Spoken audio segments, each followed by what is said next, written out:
ವೀಕ್ಷಕರೇ ನಮಸ್ಕಾರ, BN ಟಿವಿಗೆ ಸ್ವಾಗತ. ವೀಕ್ಷಕರೇ, ಬೆಳಗಾವಿ ಕ್ಷೇತ್ರದಲ್ಲಿ ಲಕ್ಷ್ಮೀ ಹೆಬ್ಬಾಳ್ಕರ್ ಮತ್ತು ಸತೀಶ್ ಜಾರಕಿಹೊಳಿ ನಡುವೆ ಯಾವಾಗಲೂ ಜಟಾಪಟಿ ನಡೆಯುತ್ತಾ ಇರುತ್ತದೆ. ಒಬ್ಬರು ಇನ್ನೊಬ್ಬರ ಮೇಲೆ ಆರೋಪ ಪ್ರತ್ಯಾರೋಪಗಳನ್ನು ಮಾಡುತ್ತಾ ಇರುತ್ತಾರೆ. ಲಕ್ಷ್ಮೀ ಹೆಬ್ಬಾಳ್ಕರ್ ಸತೀಶ್ ಜಾರಕಿಹೊಳಿ ಮೇಲೆ ಪರೋಕ್ಷವಾಗಿ ವಾದಗಳನ್ನು ಹಾಗೂ ಆರೋಪಗಳನ್ನು ಮಾಡಿದರೆ, ಇತ್ತ ಸತೀಶ್ ಜಾರಕಿಹೊಳಿ ಪರೋಕ್ಷವಾಗಿ ಲಕ್ಷ್ಮೀ ಹೆಬ್ಬಾಳ್ಕರ್ ಮೇಲೆ ಆರೋಪಗಳನ್ನು ಮಾಡುತ್ತಾರೆ. ಅಂದಹಾಗೆ ಲೋಕಸಭೆ ಚುನಾವಣೆ ಸೋಲಿನ ನಂತರ ಸಚಿವೆ ಲಕ್ಷ್ಮೀ ಹೆಬ್ಬಾಳ್ಕರ್ ನೇತೃತ್ವದಲ್ಲಿ ಅರಭಾವಿ ಗೋಕಾಕ್ ವಿಧಾನಸಭಾ ಕ್ಷೇತ್ರದ ಕಾರ್ಯಕರ್ತರಿಗೆ ನಡೆದ ಕೃತಜ್ಞತಾ ಸಭೆಯನ್ನು ಉದ್ದೇಶಿಸಿ ಮಾತನಾಡಿದಂತಹ ಸಚಿವೆ ಲಕ್ಷ್ಮೀ ಹೆಬ್ಬಾಳ್ಕರ್, ಅರಭಾವಿಯಲ್ಲಿ 71,000 ಮತಗಳು ಬಂದಿದ್ದವು. ಈ ಸಲ ಮೃಣಾಲ್ ಹೆಬ್ಬಾಳ್ಕರ್ಗೆ 79,000 ಮತಗಳು ಬಂದಿದ್ದಾವೆ. ಅದೇ ರೀತಿ ಸವದತ್ತಿಯಲ್ಲಿ ಸತೀಶ್ ಜಾರಕಿಹೊಳಿಗೆ 64,000 ಮತಗಳು ಬಂದಿದ್ದವು. ಆದರೆ ಮೃಣಾಲ್ಗೆ 84,000 ಮತಗಳು ಬಂದಿದ್ದವು. ಗೋಕಾಕ್ ಕ್ಷೇತ್ರದಲ್ಲಿ ನನ್ನ ಅಣ್ಣನಿಗೆ 59,000 ಮತಗಳು ಬಂದಿದ್ದವು. ಆದರೆ ಮೃಣಾಲ್ಗೆ 83,000 ಮತಗಳು ಬಂದಿವೆ. ಸತೀಶ್ ಸ್ಪರ್ಧೆ ಮಾಡಿದಾಗ MES 1,25,000 ಮತಗಳನ್ನು ಪಡೆದಿತ್ತು. ಅದೇ ಮೃಣಾಲ್ ಸ್ಪರ್ಧೆ ಮಾಡಿದಾಗ ಕೇವಲ 7,000 ಮತಗಳನ್ನು ಪಡೆದಿತ್ತು. ನನ್ನ ಕ್ಷೇತ್ರದಲ್ಲಿ ಕಳೆದ ಬಾರಿ ನನ್ನ ಅಣ್ಣನಿಗೆ 47,000 ಮತಗಳು ಬಂದಿದ್ದವು. ಈಗ ಮೃಣಾಲ್ಗೆ 79,000 ಮತಗಳು ಬಂದಿದ್ದಾವೆ. ಆದರೂ ಕೂಡ ನಾವು ಸೋತಿದ್ದೇವೆ, ಎಲ್ಲೋ ಒಂದು ಸೆಕ್ಷನ್ ನಮ್ಮ ಕೈ ಹಿಡಿದಿಲ್ಲ ಎನ್ನುವ ಮೂಲಕ ಸತೀಶ್ ಜಾರಕಿಹೊಳಿ ಹಾಗೂ ಮೃಣಾಲ್ ಹೆಬ್ಬಾಳ್ಕರ್ ಪಡೆದಂತಹ ಮತಗಳ ಹೋಲಿಕೆಯನ್ನು ಮಾಡಿ ತಿಳಿಸಿದ್ದಾರೆ ಸಚಿವೆ ಲಕ್ಷ್ಮೀ ಹೆಬ್ಬಾಳ್ಕರ್. ಅದು ಯಾಕೆ ಹೀಗಾಯಿತು, ಯಾರ ಮೇಲೂ ಆರೋಪ ಮಾಡೋದು ಬೇಡ, ಆದರೆ ಅದನ್ನು ನಾವು ಸುಧಾರಿಸಿಕೊಳ್ಳಬೇಕಾಗುತ್ತದೆ. ಕೆಲವು ಜನ ಗೆರೆ ಕೊರೆದು ಹೇಳುತ್ತಾರೆ, ಭಯದಿಂದ ಏನೇನೋ ಹೇಳುತ್ತಾರೆ, ನೋಡ್ಕೋತೀವಿ, ಮಾಡ್ತೀನಿ, ತೋರಿಸ್ತೀನಿ, ಸೋಲಿಸ್ತೀನಿ ಅಂತಾರೆ. ಇದು ಪ್ರಜಾಪ್ರಭುತ್ವ. ಇಲ್ಲಿ ಎಷ್ಟು ದಿನ ಹೆದರಿ ಕೂರೋಕೆ ಆಗುತ್ತದೆ? ಸ್ವಾಭಿಮಾನ ಬಿಟ್ಟು ಇರಬಾರದು. ಯಾರಿಗೂ ಹೆದರುವ ಅವಶ್ಯಕತೆ ಇಲ್ಲ.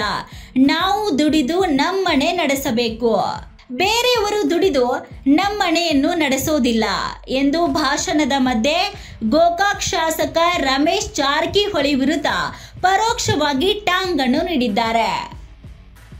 ಲೋಕಸಭೆ ಚುನಾವಣೆಯಲ್ಲಿ ಬೆಳಗಾವಿ ಕ್ಷೇತ್ರದಲ್ಲಿ ಜಗದೀಶ್ ಶೆಟ್ಟರ್ ಅವರು ಗೆಲುವನ್ನು ಸಾಧಿಸುತ್ತಾರೆ.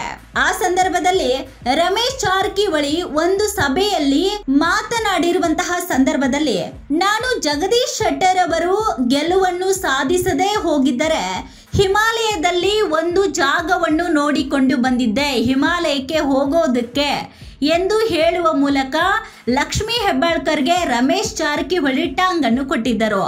ಬಹುಶಃ ಅದೇ ಕಾರಣಕ್ಕೆ ಅನ್ಸತ್ತೆ ಈ ಸಭೆಯನ್ನು ಉದ್ದೇಶಿಸಿ ಮಾತನಾಡುವಂತಹ ಸಂದರ್ಭದಲ್ಲಿ ಲಕ್ಷ್ಮೀ ಹೆಬ್ಬಾಳ್ಕರ್ ರಮೇಶ್ ಜಾರಕಿಹೊಳಿಗೆ ಪರೋಕ್ಷವಾಗಿ ಟಾಂಗ್ ಅನ್ನು ನೀಡಿದ್ದಾರೆ.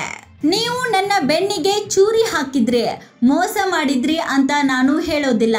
ಕೆಲಸ ಮಾಡಿದವರು ಹೆಬ್ಬಾಳ್ಕರ್ ಜೊತೆಯಲ್ಲಿ ಇರುವಂತಹ ಅಣ್ಣ ತಮ್ಮಂದಿರು, ಕೆಲಸ ಮಾಡದವರು ಸಹ ಹೆಬ್ಬಾಳ್ಕರ್ ಜೊತೆಗೆ ಇರುವಂತಹ ಅಣ್ಣ ತಮ್ಮಂದಿರು. ನಾನು ನನ್ನ ಮಗನಿಗೆ ಇದನ್ನೇ ಹೇಳಿದ್ದೇನೆ, ನಿನಗೆ ಸಹಾಯ ಮಾಡಿದವರು ಕಣ್ಣಿಗೆ ಕಾಣುವ ದೇವರು. ಯಾರು ನಿನಗೆ ಸಹಾಯ ಮಾಡಿಲ್ಲ ಅವರು ನಿನಗೆ ಹೀಗಾಗಬಹುದು ಎಂದು ಎಚ್ಚರಿಕೆ ಕೊಟ್ಟವರು. ಸದ್ಯ ಬಿದ್ದವರು ಸಂಕಟದಲ್ಲಿದ್ದಾರೆ, ಗೆದ್ದವರು ಸಂಕಟದಲ್ಲಿದ್ದಾರೆ. ಬಿದ್ದವರು ಹೆಂಗ್ ಬಿದ್ವಿ ಅಂತ ಸಂಕಟ ಪಡ್ತಿದ್ದಾರೆ, ಗೆದ್ದವರು ಯಾಕೆ ಕಡಿಮೆ ಆಯಿತು ಅಂತ ಸಂಕಟ ಪಡ್ತಿದ್ದಾರೆ ಎನ್ನುವ ಮೂಲಕ ಸತೀಶ್ ಜಾರಕಿಹೊಳಿಗೆ ಟಾಂಗ್ ಕೊಟ್ಟ ಲಕ್ಷ್ಮೀ ಹೆಬ್ಬಾಳ್ಕರ್. ಪ್ರತಿಯೊಂದು ಬೂತ್ನಲ್ಲೂ 10 ಜನ ಕಾರ್ಯಕರ್ತರಿದ್ದರೂ ಸಹ ಅಚ್ಚುಕಟ್ಟಾಗಿ ಕೆಲಸ ಮಾಡಿದ್ದೀರಿ. ಇನ್ನು 4 ವರ್ಷ ನಮ್ಮ ಸರ್ಕಾರ ಇರುತ್ತೆ, ಅದನ್ನು ನಾವು ಮರೆಯಬಾರದು. ಇನ್ನು 4 ವರ್ಷ ರಾಜ್ಯದಲ್ಲಿ ಮಂತ್ರಿಗಿರಿ ನಿಭಾಯಿಸುತ್ತೇನೆ. ಅರಭಾವಿ ಗೋಕಾಕ್ ಕ್ಷೇತ್ರದಲ್ಲಿ ಏನೇ ಕಷ್ಟ ಬಂದರೂ ನಾವು ನಿಮ್ಮ ಜೊತೆಗೆ ನಿಲ್ಲುತ್ತೇನೆ ಎಂದು ಭರವಸೆಯನ್ನು ನೀಡಿದ್ದಾರೆ ಸಚಿವೆ ಲಕ್ಷ್ಮೀ ಹೆಬ್ಬಾಳ್ಕರ್. ಬೆಳಗಾವಿ ಕ್ಷೇತ್ರದ ಸೋಲಿನಲ್ಲಿ ತಮ್ಮ ಪಾತ್ರವಿಲ್ಲ ಎಂದು ಸ್ಪಷ್ಟಪಡಿಸಿದ ಲೋಕೋಪಯೋಗಿ ಸಚಿವ ಸತೀಶ್ ಜಾರಕಿಹೊಳಿ, 5 ಲಕ್ಷ ಲಿಂಗಾಯತರಿದ್ದರೂ ಸಚಿವೆ ಲಕ್ಷ್ಮೀ ಹೆಬ್ಬಾಳ್ಕರ್ ಪುತ್ರ ಮೃಣಾಲ್ ಸೋಲನ್ನು ಅನುಭವಿಸಿದ್ದಾರೆ. ಅದಕ್ಕೆ ಅವರೇ ಉತ್ತರ ನೀಡಬೇಕೇ ಹೊರತು ನಾವಲ್ಲ. ವಿರೋಧಿ ಗಾಳಿ ಬೀಸಿದರೆ ಯಾರು ಏನು ಮಾಡಲು ಆಗುವುದಿಲ್ಲ ಎಂದು ತಿಳಿಸಿದ್ದಾರೆ.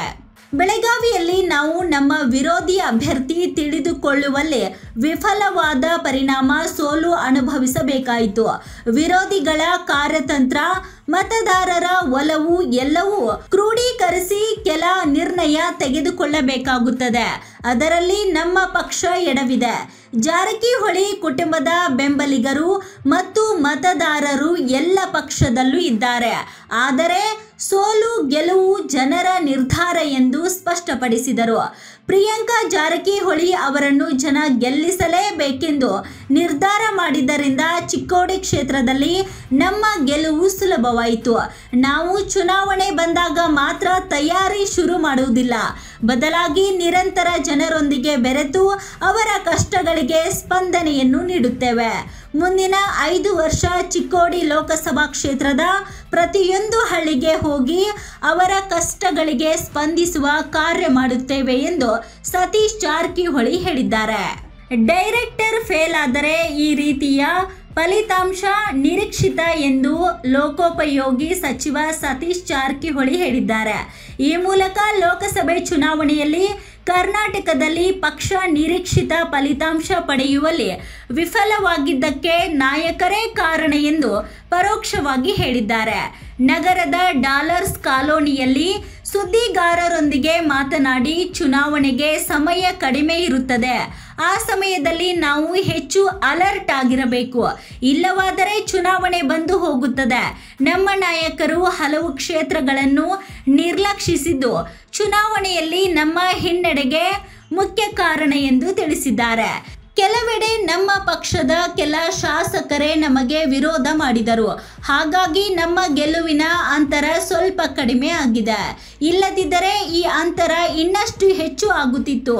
ವಿರೋಧ ಮಾಡಿದವರ ಬಗ್ಗೆ ಹೈಕಮಾಂಡ್ಗೆ ದೂರು ನೀಡುವುದಿಲ್ಲ, ಬದಲಾಗಿ ಜನರ ಮತ್ತು ಹೈಕಮಾಂಡ್ ಗಮನಕ್ಕೆ ತರುತ್ತೇವೆ ಎಂದಿದ್ದಾರೆ. ಅವರವರ ಮತಕ್ಷೇತ್ರಗಳಲ್ಲಿಯೇ ಮತಗಳು ಕಡಿಮೆ ಬಂದ ಪರಿಣಾಮ ಅನೇಕ ಕಡೆ ನಮ್ಮ ಅಭ್ಯರ್ಥಿಗಳು ಅಲ್ಪ ಮತಗಳ ಅಂತರದಿಂದ ಸೋತಿದ್ದಾರೆ. ಸೋಲು ಗೆಲುವು ಜನರ ಕೈಯಲ್ಲಿ ಇರುತ್ತದೆ. ಜನ ಹೋದ ಬಾರಿ ನಮ್ಮನ್ನು ಸೋಲಿಸಿದ್ದಾರೆ, ಈ ಬಾರಿ ಗೆಲ್ಲಿಸಬೇಕೆಂದು ಮನಸ್ಸು ಮಾಡಿದ ಪರಿಣಾಮ ನಾವು ಗೆದ್ದಿದ್ದೇವೆ ಎಂದು ಹೇಳಿದ್ದಾರೆ. ಒಟ್ಟಿನಲ್ಲಿ ಲಕ್ಷ್ಮೀ ಹೆಬ್ಬಾಳ್ಕರ್, ಸತೀಶ್ ಜಾರಕಿಹೊಳಿ ಮತ್ತು ರಮೇಶ್ ಜಾರಕಿಹೊಳಿ ಈ 3 ವ್ಯಕ್ತಿಗಳ ನಡುವಿನ ಜಟಾಪಟಿಗೆ ಕೊನೆಯೇ ಇಲ್ಲವೇ ಎಂಬಂತಾಗಿದೆ. ಮತ್ತಷ್ಟು ಸುದ್ದಿಗಳಿಗಾಗಿ ನೋಡ್ತಾ ಇರಿ BN TV. ಲೈಕ್ ಮಾಡಿ, ಶೇರ್ ಮಾಡಿ, ಸಬ್ಸ್ಕ್ರೈಬ್ ಮಾಡಿ. ಇದು ನಿಮ್ಮ ಧ್ವನಿ.